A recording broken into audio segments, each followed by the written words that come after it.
On Ash Wednesday, we were reminded that we belong to God. We were marked with the sign of the cross on our forehead, a cross of ashes, as a reminder of who we belong to. Not out of force or fear, but out of just pure love. On this first Sunday of Lent, we are reminded of how difficult it is at times to live as faithful followers of Christ. The gospel today tells us about the powers, the tremendous powers at work that seek to distract us day in and day out. The powers that seek to pull us off track. The forces that tempt us to give up God's way of life. To give up all that is good within us. Today, in the gospel, we see a 30-year-old carpenter's son at a very decisive point in his life.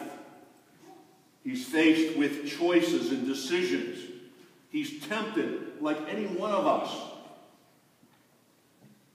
He's tempted with the love of pleasure. He's tempted with the love of possessions. He's tempted with the love of glory. Just think about it. Think about any of our own temptations, those things that touch us and tear at us at the very gut level.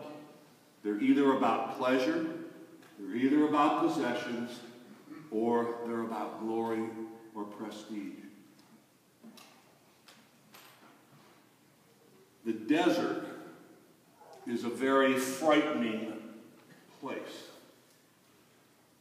It's a frightening place because, like Jesus, we face our own deserts, that dryness within our own lives. And like Jesus, Jesus is tempted to compromise in body, mind, and spirit. He's hungry. He's hungry. He's weak. He's vulnerable after 40 days in that desert. And he's tempted to use his talents, he's tempted to use his gifts all for himself or for his own agenda. The temptation to give up God's way. We know what that's like. We don't just shake our fist and say no to God, do we? I don't think we do that. I think very few of us do that. But I do think that it's much easier to say, I'll do it my way, rather than God's way. How often do we choose a shortcut? How often do we choose the easier way, a less thoughtful way, a less responsible way, a less loving way in terms of our lives? All these things appear good. So many things appear good. They appear that they will make us happy. It appears, but it's all a false reality because it's all appearance. And we know that when we deal ultimately with the consequences, don't we?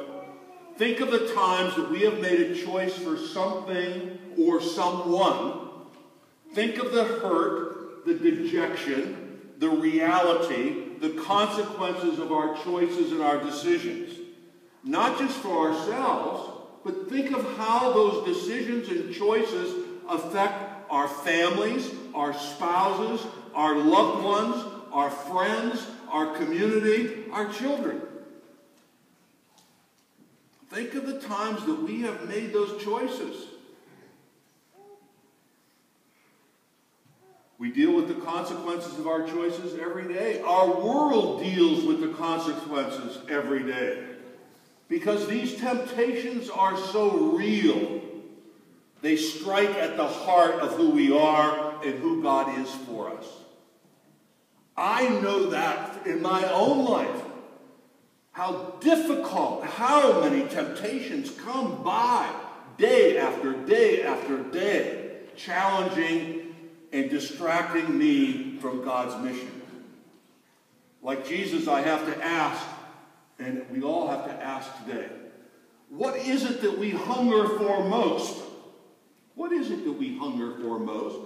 What's the deepest hunger that we have within ourselves? That appetite. That appetite. What are the things I want most that I let dominate and control my life and my relationships?